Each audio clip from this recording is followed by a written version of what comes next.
but just so that way students can watch this after as well. So the goal of this workshop today is really just to help students feel more comfortable building relationships and reaching out to faculty members. UT for me, we have 2,400 students in this first year cohort. So that's just over a fourth of the first year class that are a part of UT for me. And we want to make sure they're as successful as possible. And part of that is being able to ask their faculty questions and show up to office hours and build those relationships. So when they want to go on to grad school or research or whatever it is, they have recommendations and they've worked closely with faculty before. So with that, I'm going to quickly introduce here our moderators. So I am Shri Devi Rao. I am one of the program staff with UT for me. And then today, we also have two of our current UT for me students joining us to help moderate questions. So they're going to be helping us with the chat and the Q&A. And here is Daoud and Kim also on the screen with us. And then I'm going to let each of our faculty members maybe just give a quick 1 or 2 minute intro, name, department you're in, maybe how many years you've been at UT. That would be fabulous. So why don't we start with Dr. Clayton? All right, cool. I'm Trisha Clayton. My pronouns are she, her. I am an assistant professor in the Department of Civil, Architectural, and Environmental Engineering. I specialize in structural engineering. That's why I have this cool picture of the EER building, is the like kind of big engineering building, because some pretty cool structural engineers that graduated from UT designed this building. I've been here 7 years. And I think that's enough about me for now. And then we'll go to Dr. Loudy. Hey, I'm Dave Lott. I have been in Texas for more than half my life, which is a kind of a weird thing when you'd spend none of your life there until you realized you had. So I've been here, I guess, now for 35 years. I'm in the chemistry department. I was a mass spectrometrist until I decided to do administration for some reason. So I was in the dean's office as the undergraduate dean for, I think, 17 years. And then I was in the provost office for another 5 or 6 years working on 4-year graduation rates. And I love teaching. I teach lots of courses and think it's a privilege to do so, and have been involved in a lot of program development just so I can spend as much time around students as I can. And next we'll go to Dr. Reddick. Hi, it's good to see everybody. I'm Rich Reddick. This is interesting to think about. I'm a professor in the College of Education in the Education Leadership and Policy program. I also have an appointment in Black Studies, and I have an appointment in Plan 2 Honors. And when Dr. Loudy mentioned how long he's been here, okay, I can't quite do that, but I've been here 14 years as a professor, but I was an undergrad here. So I was here for 5 years. Don't get mad at me. We didn't have 4-year graduation back then. I'm first gen, so that's my excuse. Took me a little while to figure out things. Yeah, pronouns are he, him, his. I'm also associate dean of equity. I forgot my associate dean title, equity, community engagement, and outreach in the College of Education as well. It's good to be here. And then Dr. Wooley. Hi, I'm Dr. Wooley. I've been here almost half my life. I was trying to do the math to figure out how many more years I needed to, but I couldn't do math and think of what I was going to say to you guys at the same time. But let's see, I am in the psychology department. I study developmental psychology. My focus is on children's thinking and how that changes as they develop. I don't remember what the other questions were, but is that enough? That's perfect. Thank you. Thank you. So all the students that are logged in right now, you should be able to see a Q&A at the bottom of your screen. Feel free to type questions in at any time. We really do want this to be an informal conversation. You can type them in the Q&A or in the chat, or raise your hand if you'd like to talk, and Daoud and Kim will be moderating those questions. So feel free to chime in at any time, but just to start, my first general question, and you all are welcome to answer all of the questions, or some of you can answer some of them, however you feel inclined to participate. So the first question is just, what are the best ways for students to connect with their professors? And how does this look different during COVID time?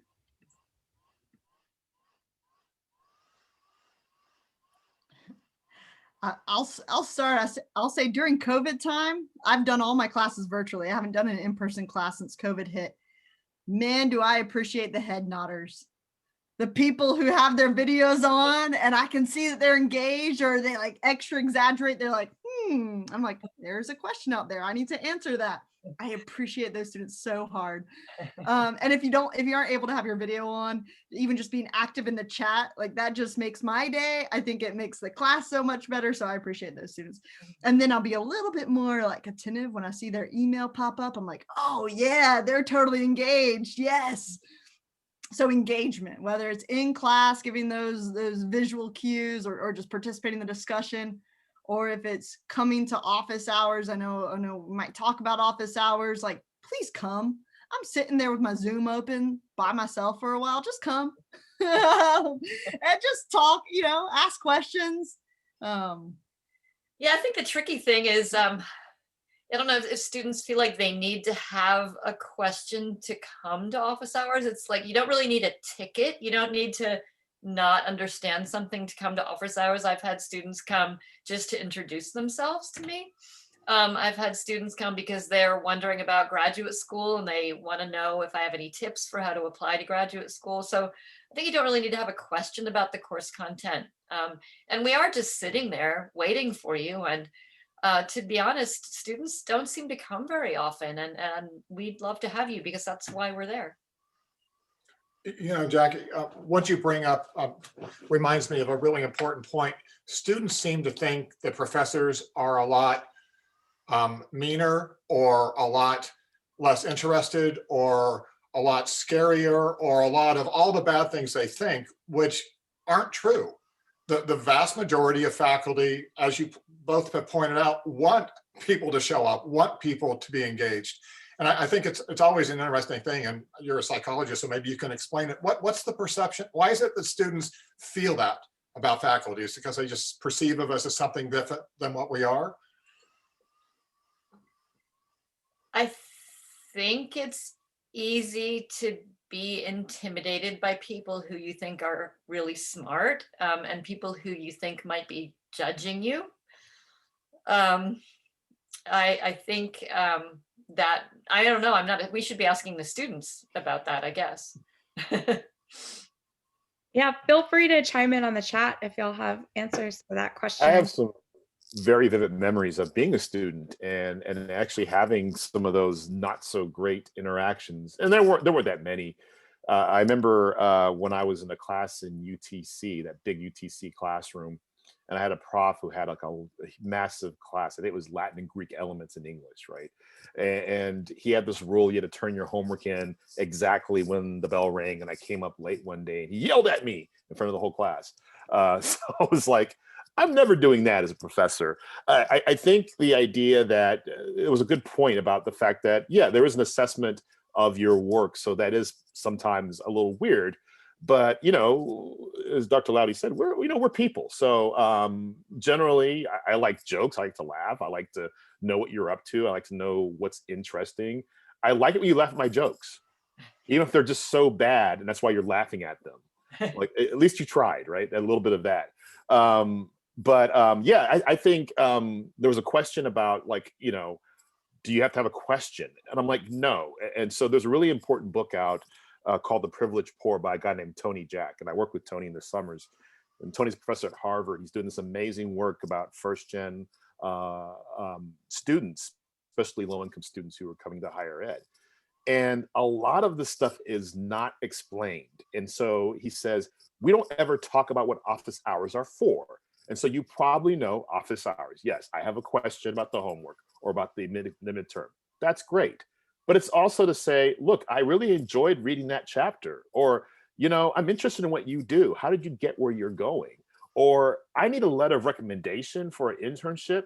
That's the quiet part you don't say out loud. But, I really enjoyed that lecture you gave last week. I want to, get to know more. And what can I do to learn more about this topic, right? If you do it to us, we get really excited. We're like, oh my gosh, here, read this, do this. but really think of your UT experience cannot simply be going and doing work and turning work in. It has to be building relationships. And oftentimes it starts with building relationships with staff members because you feel closer, you see them more, people in your residence hall, people who advise your organizations. But really, and Sridevi made that point really well, graduate school, jobs, internships, you typically need a recommendation letter of some kind, and it's part of our job. But we can't do the job if we saw you once in class and that's it. It really helps if we've talked several times, if you've taken another class or you've come to a lecture we did. So yeah, I would definitely advise all those things. And it's okay. I know, and we're all different too. So some people are like, what's your question? And you don't have a question, you're just like, why are you here? Because what Dr. Clayton said, like, people don't just show up for the fun of it. But if you can master that part of it, that's a critically important part of the experience, just to master the idea of saying, hi, I'm in your class. I'm interested in this topic. Let's talk more. Well, there's a practical side of it. I teach a class that has 500 students in it, and I teach a class that has 20 students in it. It always surprises me that the students who are in my 20 student class don't realize, hey, this is the smartest class I have right now. This is an excellent opportunity to talk to this individual. And this is one of the practical things you're going to face, is you're going to have 40 classes at UT. There are going to be the ones that are more accessible. There are going to be the ones where it just makes more sense to make those connections, and you never want to pass by those opportunities. Now, having said that, I'm happy to meet with students in my 500 student class, but I do appreciate that sometimes there's a practical side to it that you have to take into consideration. And if you feel weird dropping by office hours without a question, there is no harm in just sending an email to say, hey, I want to learn more about you, or how you got in this field, or what research opportunities there are, or whatever. Just any question like that will get us talking for hours. Just say, hey, is it best if I drop by office hours, or do you want to set up another time to meet? And hey, worst thing that happens, they don't respond. And then, hey, let me just try another professor. That's okay. And I really want to add to this. Like, I think something I tell almost every student is, like, every semester is an opportunity to get to know more faculty members. And I actually think you should make a goal of at least making a friend of at least one of those professors a semester. If you're taking 4 or 5 classes, that's a lot of options. To Dr. Clayton's point, you may find some people, let's be honest, we're not hired for our personalities. So some of us, maybe myself might be in that number, are just kind of weird, not really a person I want to spend a lot of time talking outside of class with. That's okay. If there's somebody you click with, if somebody has an interest that's similar to yours, or somebody who is doing something interesting, and it does not have to be somebody who is in your major or your field of choice. One of the best rec letters I ever got was a rec letter from a professor, I think in CNS, and it was for a student, and I teach in the education school and in the higher ed program. And it's like, I had this student in my class. She made a low B, so I don't think she should go to graduate school in natural sciences. However, getting to know the student over the years, I think she'd be a great fit for your program. So, you're like, where's this going? Oh, okay. And he was able to talk specifically about discussions they'd had, things they'd learned about each other, why he thought she'd be great in my field. That really matters. So don't feel like, well, this professor is really interesting or cool, but I don't want to be an education leadership scholar. That's okay. You don't have to be that person. But certainly we might tell you in office hours, like, hey, you have a really specific interest in going to graduate school in this discipline. You really should start talking to people in that field. And I actually have some friends who you should talk to, because that's another thing. We can also help you talk to other faculty members. I often get those emails from a colleague saying, hey, Rich, I had this great conversation with a student. You should meet with them. They're awesome. And then it's like, oh, I know who you are, because Dr. Lowdy sent me an email and said that, you wanted to talk about whatever. So we can be useful in that way too, because we often know people outside of our own discipline as well. I love that goal of getting to know one faculty member a semester, because it's manageable. And it's nice after 3, however many semesters, you have a nice little collection of people to talk with and to write letters for you and I love that. I think that's really great. One of the things that I tell my students is I admit that UT is a very big place. So if you're taking a lot of 100 to 500 student classes, it just feels big. How do you make UT small? There are lots and lots of ways to do that. Obviously, you're familiar with many of them, including, clubs and orgs and that sort of thing. But getting into a research lab is one of my favorite ways of making, I tell students, of making UT small. The students who join my lab tend to stay in it most of the time at UT. So they show up at the lab when it's not their lab hours and they do their homework there. They socialize with the other members of the lab. They go out, they do things together. So it kind of gives you a little just sort of home away from home and a little kind of intellectual group. And I think you get to know the faculty member usually quite well. Yeah, and I just recommend that if you have the opportunity to get involved in a research lab, it can open a lot of doors. I mean, as Dr. Reddick mentioned, we know people, but also, for example, I'm on a listserv and it posts lab manager jobs for college graduates, which has sort of become almost a standard step that you have to take before you get into graduate school. Most of our prospective graduate students have been a lab manager somewhere at some point before entering graduate school.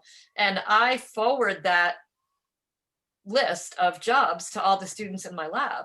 So all the students in my lab have this special little sort of pipeline of job opportunities. So that's just one example of the kind of, career benefit you can get from being in a lab.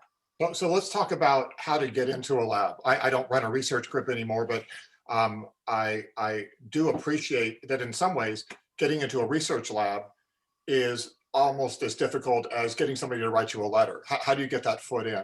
But when it comes to getting into labs, there are lots of clever ways to do it that include everything from having had that faculty member for an instructor's. But one of my favorites, and maybe you all can offer a perspective on this, is to get to know the people who are already in the lab.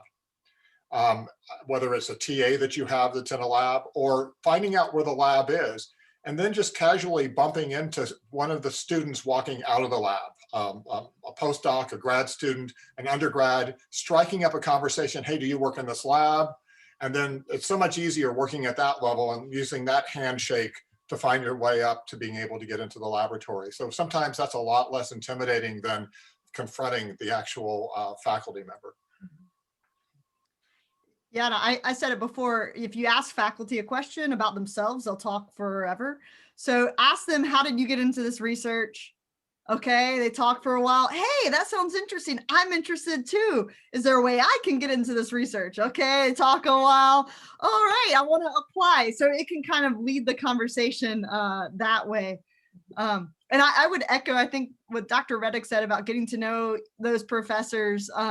Don't have it feel like you have to get to know professors in a field that you love or a field that you did fantastic in or a class you did fantastic in or one that you want to do research in.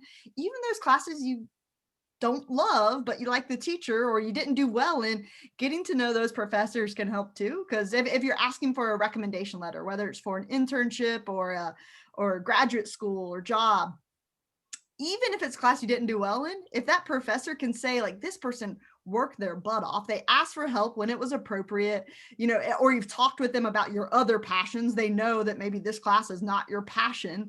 That's all stuff that they can talk about in a letter, a recommendation letter, that especially if you're like worried about a GPA or something like, oh, my GPA is not great, maybe I'm not going to get this internship. If someone in a reference letter can speak directly to this, like, yeah, maybe they got lower grades in these classes because they didn't love them as much, but here are the ways that I saw them work very hard to accomplish their goal, or I talked with them about their passions in this other field.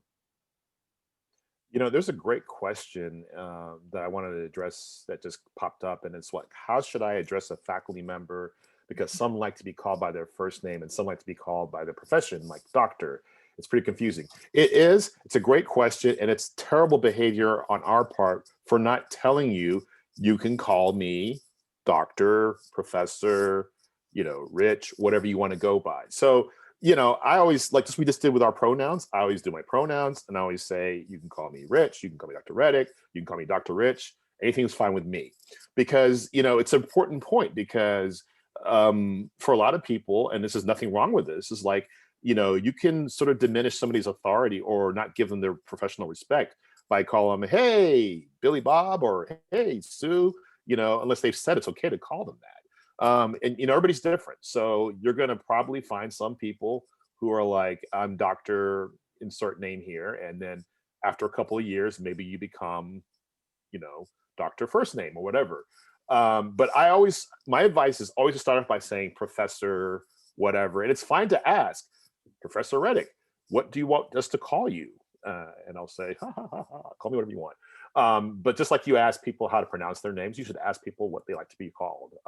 But really, we should be the people saying to you in the first day of class, I'm Dr. Reddick, I'm Rich, you can call me whatever, and my pronouns are, and here's the class, right? That's helpful. But sometimes we forget. So don't be afraid to, I always think you should probably start, and UT, it's also regional. We're in the South, so I kind of got used to, being semi-formal. I went to school in the Northeast for graduate school, and everybody's like, hey, there's Bill, my professor. And I'm like, it's a little casual.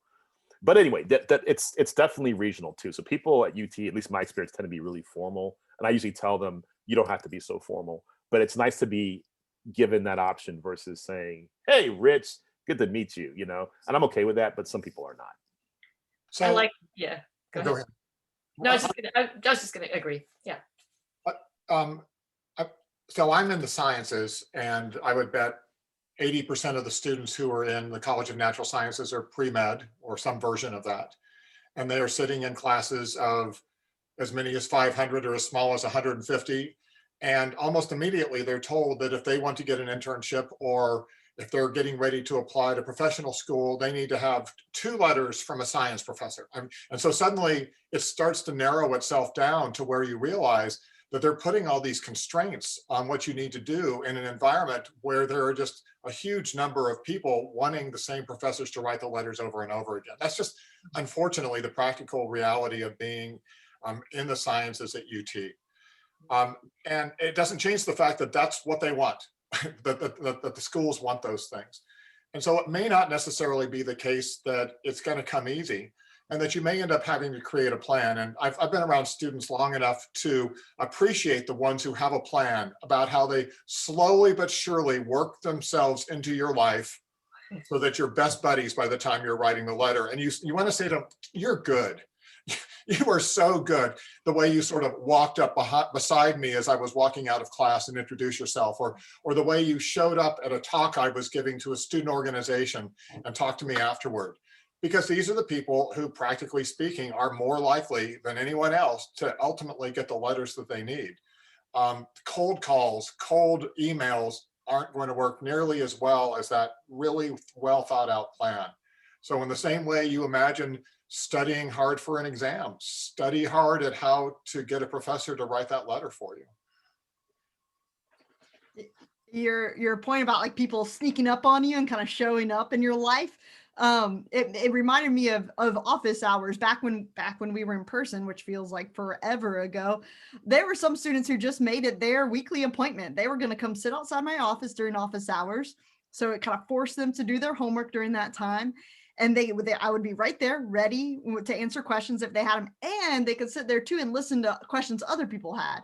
So if I have open door policy in general, but especially during office hours, like, hey, if y'all want to listen to each other's questions, by all means, you can learn from each other. And then it got these really great conversations going. So those people who kind of like hung outside of my office really did really well in the class, because they were privy to all of these conversations in depth about the topic, and I got to know them well because I saw them all the time.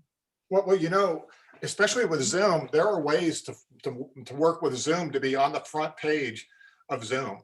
So I had a student last fall who came to every one of my office hours and somehow had found a way to be the face in the upper left-hand corner. And there she was, screen on, and darned if at the end of the semester, she wasn't asking me to write her a letter for some significant scholarship. And I have an idea that she had this plan from the beginning. So the comments that were made earlier about being on Zoom and being present, I think is enormously important. Finding a way to be on that first page. Do any of you all have an idea about how to get onto that first page? Obviously talking helps to get yourself there, but do you all know the tricks of the trade for doing that? Video on. I don't know. I don't. But it matters. So whoever it was that mentioned folks who don't have their screen on. I mean, obviously there are times you can't, there are technological reasons and others, but if you can be on that screen with a smiling face, laughing at Dr. Reddick's jokes, it does make a difference. I once hired a TA because she came to all my office hours as a freshman, and I noticed that in this big room, she was the one more than anybody else who laughed at my jokes. And then I saw she did well on my exam, so I actually called her to my office and offered her an undergraduate TA position. That is the best advertisement I've ever heard for like being that person. And so something that Dr. Clayton said earlier, which I think is really important, is sort of engagement. So, and that's multiple ways. So you might think, well, I'm going to say something in class every week, and sometimes you don't have anything to say. Don't do it that way. Do it in the way it feels comfortable for you. So like we said, if you feel comfortable with the camera on, even for a little bit of the class, just to sort of say, hey, I'm here, I'm listening. Use the chat, talk to the TA. This is another thing. So if you're in a class, the TA can be a really helpful person to get to know, because the TA will tell the professor, hey, Sally's been talking to me or has reached out a couple of times. And a lot of times we are on that. This is a very, I guess, pragmatic thing. Sometimes you've got that 89.4 and the TA will say, well, hey, that student has come to office hours several times and has talked to me. Well, let's give them that extra, tenth of a point. You got an A, right? But even if it's not that, it's often things just about, showing that you are interested in the class on some level, because let's flip the script a little bit and talk about what it's like to be a professor. So I think, and I'll speak for myself, but I think a lot of us will, it's like performing, right? And sometimes the jokes fall flat. Sometimes the slides don't work. Sometimes your Zoom flames out, right? And it's nice that somebody's like either appreciating like, hey, you're trying, thanks, appreciate it. Or, like I said, okay, I'm interested in some way, either like never tell a joke again, it's a terrible joke, or that's a great joke, it's the funny thing I've heard all day. Whatever you do, but just let us know that this means something to you. And I think that is nice and reaffirming for us as well, because we're like, oh, it's worth my time. We've all had that lecture or that class, we went there and we're like, did anybody do anything? Did this affect anybody in any way? Was anybody moved by this in any way, even to the point like it's over, thank you? And so it's nice to know like, hey, that actually resonated with me, or hey, I didn't get what you were doing there because it was kind of out there. Let us know those kinds of things. We want to know those things. Just sort of following up on that, nothing makes my day brighter in the middle of a lousy day than a random email that's a thank you from a student. I mean, just to get that, saying, I was in your course last year, and even if it's because you ultimately want to get that letter, if it starts with a thank you for appreciating what you've done, it feels good. And I almost always, when students do that, actually write back and say, that is so great to hear. And if you ever need anything from me, let me know, because you made my day today. And then you all kind of touched on this, but in the chat here, a student asked about how do you become an LA or a TA? I think Dr. Lottie gave a good example of that. Start building those relationships. But if y'all have anything to add to that, please do. And then the other question in here is, how do I politely ask that if I need help on homework and I just don't understand something? Yeah, Go ahead. Sorry, Dr. Reddick. Okay. Please, go ahead. Well, about the LA or TA, you also, it depends on the college or the department. Sometimes those are strictly for graduate students. Sometimes there are undergraduate LAs or TAs. So getting close with your TA and ask them, hey, are you a graduate student? Are you an undergrad? How did you get this position? That can help for sure. In terms of the question about if you don't understand something. So my suggestion is if you show up to office hours, or if the professor has a office hour by appointment only, or like I have the open door policy, which means you're like nervously waiting outside their door for a couple hours, deciding when to go in. Just go in. First of all, just step in, knock on the door, go in, or just go to the office hours, or just send that email to say, hey, I want to set up a time. But if you totally lost, go in, say, okay, this is the problem I'm working on. In engineering, it's usually a problem, not necessarily discussion type reading or something. Say, this is what I tried, and this is where I got stuck. Or I was reading the problem, and these are the words I got hung up on. Show us a little something of what you've tried. And my recommendations, don't go in and just say, I didn't understand the homework, or I don't know how to do that, or can you reteach me what we learned in class? Have something specific. Even if you don't understand it from the start, have something specific that this is where I got tripped up, and that helps start the conversation. Or can you do number 4? No, actually say the Right word here. number 4 out loud. I love that. Yeah, can you just like write that down what you just said? So this is actually a pretty good question, because I think, as Dr. Clayton said, you want to, like, I don't understand is not a really great way. Give us, I get this point, I understand this piece, this is where I get lost. Give us a sense of where it kind of dropped off for you, so that we can kind of come in and say, okay, well, you need to do this. The other thing is that use your resources. So I'm a big proponent of study groups in large classes. If you're in Dr. Lottie's class and you've got 500 people, you probably should get together with 5 or 6 people every so often, and just, if it's okay with the professor, make sure it's okay with them, just to talk about the work, talk about how you're going to do things, discuss concepts, that kind of thing. But then the TA is also a person who can be the person to say, oh yeah, well, and I actually had this happen to me as a student at UT. Yeah, Professor so-and-so doesn't do a good job explaining that. Here's how you do this particular thing. Thank you, right? And it only happens if you go to office hours to find that out. And then the other thing about sort of the TALA thing, I was writing this down, but I'll say it out loud. Do well in the class. And by well, I don't mean make an A and ace every test from the very beginning. Show a commitment and an interest in the material. So if you I actually have hired people who did not do well in the class initially. They struggled, but they worked, and they used resources, and they got to be pretty good. They're actually more helpful than somebody who just gets it right away. Because if you get it right away, you sometimes don't understand why people don't get something, right? One thing that's been really helpful and useful for me is sort of having people talk about the struggles in class, and having them say, look, this next couple of weeks is going to be challenging because we're doing these things. I often let my TA sort of give a preamble about what's coming up, because they've done it. And they can say, oh yeah, in this class, you've got to interview a school administrator. Okay, start that process early. It's not easy to get in somebody's door during a pandemic, right? So you have to figure those things out. But of course, also realize that it's really about consistency and being applied and being interested, because if for some reason people aren't liking me or enjoying me, they got to enjoy you. So if you like the material, you like talking to students, you like interacting, and you don't have to be super extroverted, but just be a value added. And I've had people in my course evaluation say, Dr. Reddick, you were good, but the TA was awesome, which I always share with them, which is awesome. Like Dr. Lottie said, there's nothing better than getting that warm fuzzy, like a year or 2 years or 3 years later saying, hey, this thing happened in the world and I thought about our class. We love it. Dr. Reddick brought up something very important about the opportunity, say, to get a TA position. Demonstrate that you're more to the class than just somebody getting an A. Almost everybody I've ever hired as an undergraduate TA, and I hire a bunch of them, are people who went out of their way to help other students in the class while they were a student. You do that. You lead discussion sections.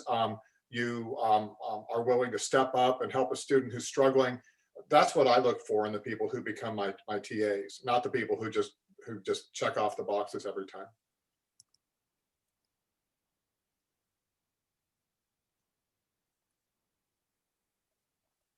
All of those are like great advice for our students. I do want to read some of these out loud, because I know when this gets recorded, the chat doesn't save. But a student asked in the Q&A, what do I talk about with my professor? Like, how do I get close to them? And I feel like you all have given a lot of examples of this, but Dr. Reddick here put in the chat anything from how you're adjusting the UT. Do you have something in common? Did they also go to UT? Are they from your hometown? Did they mention a favorite food? What's your favorite food?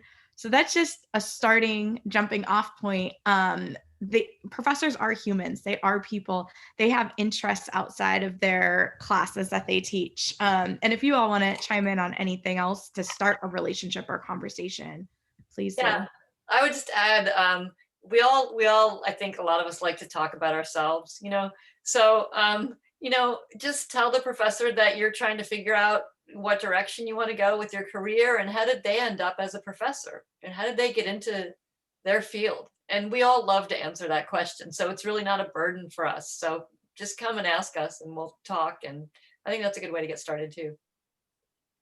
So I study mentoring, and what's really interesting about Dr. Wooley's response is, I want to be very careful here because I'm a Title IX, mandated reporter. You're building a relationship. So how would you talk to somebody that you want to build a relationship with, right? So it isn't always, I read chapter 15 of your opus and, it changed my life. Oh, okay. That might happen. Probably won't. I really do advise scour the internet and try to find something the professor did, an op-ed, an interview they did that's really short that you can do in, 5-10 minutes. Read it. Okay. That's interesting. I don't think that's right. Or that's really cool. And then you have something to talk about. Hey, I read your piece that was in the Statesman. And, I think this about it, right? I've had tons of conversations like that, where it's just like, hey, I saw something you wrote, or I was in a lecture that you gave, and, I think this. And it's really cool because then it's like, oh, you actually, well, tell me what you think. I wasn't sure if that was the right thing to say. They're like, yeah, it wasn't. It was terrible. Or, that was really interesting. It made me think. And I think we've all made this point, the importance of impact, like knowing that something that we do is helpful or useful to you is the best compliment we can receive. And when I think about, the important thing to understand about mentoring or relationships generally is social exchange, right? We all want something out of what we put in. So if you come to my office hours and I just talk about me, you're gonna get bored pretty quickly. If we talk about me and talk about you at the same time, then we're gonna be like, this is cool. I want to keep doing this. So, think about that. Think about, and I often think it's funny because I was never cooler than when I was teaching fourth grade back in the 1990s because I knew the coolest, slang and the coolest records. I'm a little bit like that now, but oftentimes I'm like, I don't know what this means. Like my daughter came home and said this to me or was listening to this music. What do y'all think? They're like, oh, that's weak or it's terrible or it means this. And I'm like, oh my God, I didn't know that. So, just whatever you can do to think about, well, maybe you're not as good with, like, I'm always asking for tech hacks. Like, how do you do this? And students will say, oh, well, you should be using this software. I'm like, thank you. I didn't know that. So that's another thing. Like if you think, for instance, and be careful about this. I don't think you should go to class and say, hey, professor, your slides suck, so I can make them better for you. But if you have suggestions like, hey, you should try to use Canva. It's really easy. Like, oh, thank you. More often than not, when I talk to my faculty colleagues, they'll say, my TA or my student told me to do X, Y, Z.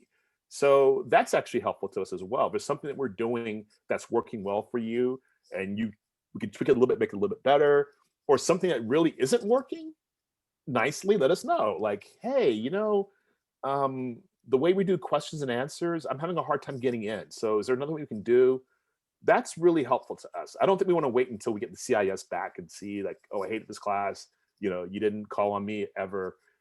We want to know that stuff in real time. So know that feedback is always welcome. Hopefully delivered nicely. So I was just thinking about this. All the folks right now in UT for me, they're all first semester freshmen. Is that right? So most of them have not known what it's like to really go to college. I know this because when I do walk across UT, I almost never see anybody. So I assume that almost everybody is online and there's relatively little in-person contact. So that the world that you're growing up in right now is one where everything's on Zoom. And there are strengths and weaknesses to Zoom. And we've been trying our best to offer up recommendations for what to do within Zoom. But the reality is, with fingers crossed, next fall, it will be completely different. You'll be in such a different world because it's real and it's personal and you're in person. And it's like you're starting over from scratch and the whole way of how it is you're supposed to interact with folks. So be cognizant of that. Be aware that it's going to be a very different world than that first year of college was. And in many ways, when I talk to folks who work on this, they talk about that sort of lost year of going to college because you're at home and you're attending class sitting at the dinner table where your mother's making dinner in the background. I don't know what the other faculty think about this, but it is going to be a sort of a different thing to be a first time on campus sophomore getting used to being there, even though you've got a year of college under your belt. There's a great question. Oh, go ahead, Kim. Sorry, go ahead. Sorry, going off of this is also like a personal question, but do you guys believe that there's any resources, such as like online, that students can take advantage of during their first year that might not be available the other years when things are in person? That's a great question. I can just tell you that Zoom, I have had far, far more conversations with students by Zoom than in person, because some of that fear of meeting with a faculty member where you have to walk up to the door and knock on it and go in there is much more intimidating than arranging a Zoom phone call. So I found it interesting that both the unfortunate 24/7 access to me because of Zoom in some ways, but also the fact that it's so easy to just click and then there you are, has increased those opportunities. So in some ways, I feel like students have benefited because of the ease with which Zoom allows that one-on-one conversation. That's a great question. So the first thing I would say is that many of the services that would be available, the Writing Center, the Vic Center, the CMHC, they're still using technology to do meetings. So do not feel like you can't get an appointment at the CMHC. You certainly can do that, right?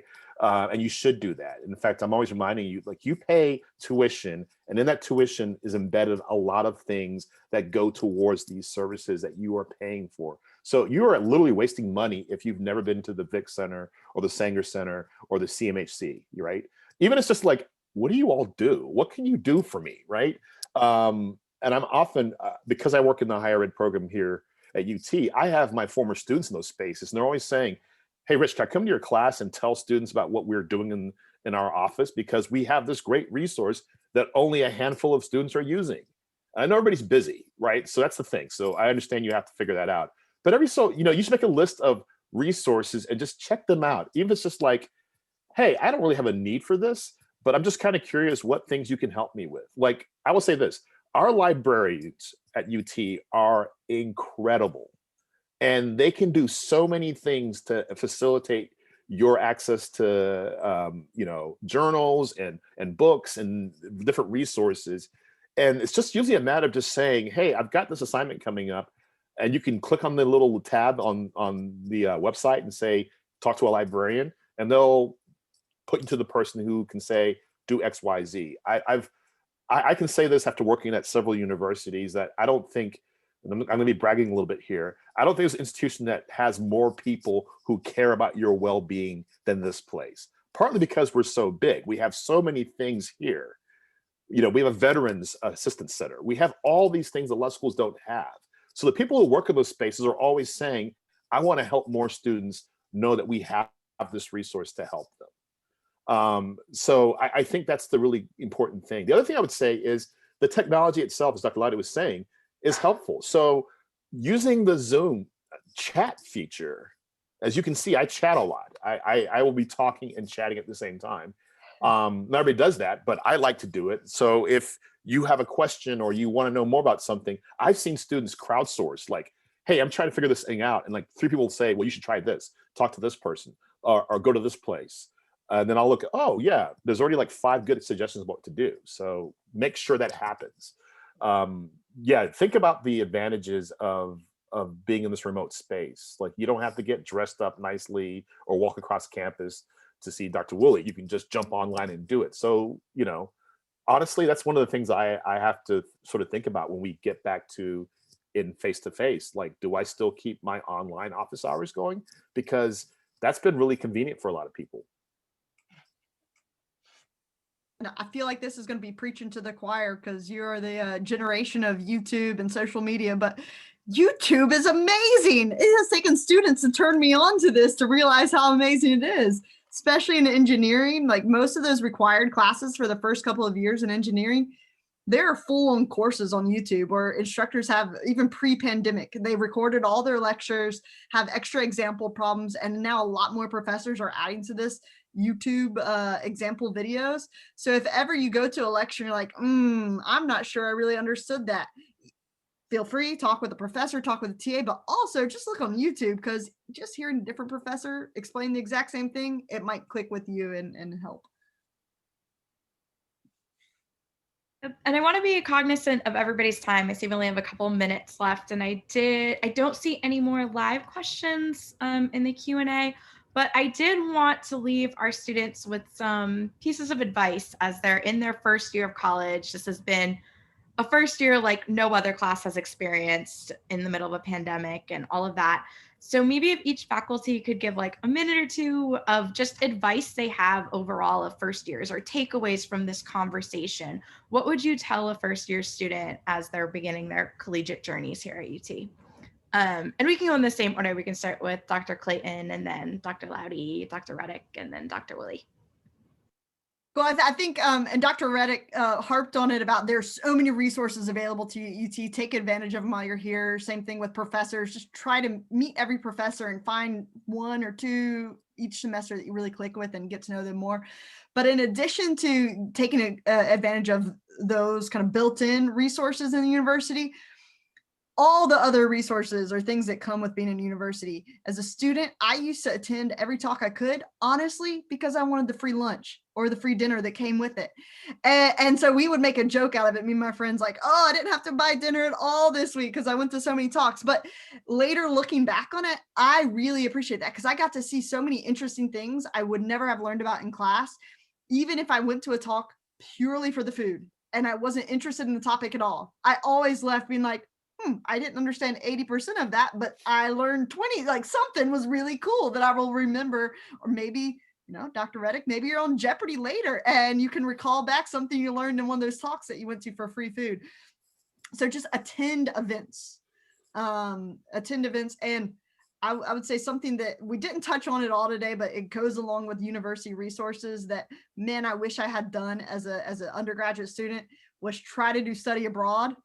I was afraid to go too far from home, and I was afraid of the cost. And I went to graduate school away from home, and I realized that's not as scary as it is. And then now being a professor, I realized that there's a lot of scholarships and resources out there to help fund students to study abroad. So now I'm totally kicking myself that I didn't try to do that when I was an undergraduate student. So I think my biggest piece of advice is to try to operate with the mindset that professors are people too. They have families and they have children and they laugh at jokes and they make mistakes and they're happy sometimes and they're sad sometimes, but they're just people. And they're the kind of people who've chosen to work at universities and be around students. So if you start with the attitude that they are somebody who is capable of being your advocate, of being your mentor, of being your friend, and that's your starting point, as opposed to the starting point that's they're too smart, they're scary, they're not going to be nice to me. If you start with a positive attitude, then I think that you're going to greatly increase the likelihood that you're going to have success in becoming mentored by them or friends with them, as opposed to starting with a negative that it might turn out badly. Always be optimistic about what the potential is for that faculty member.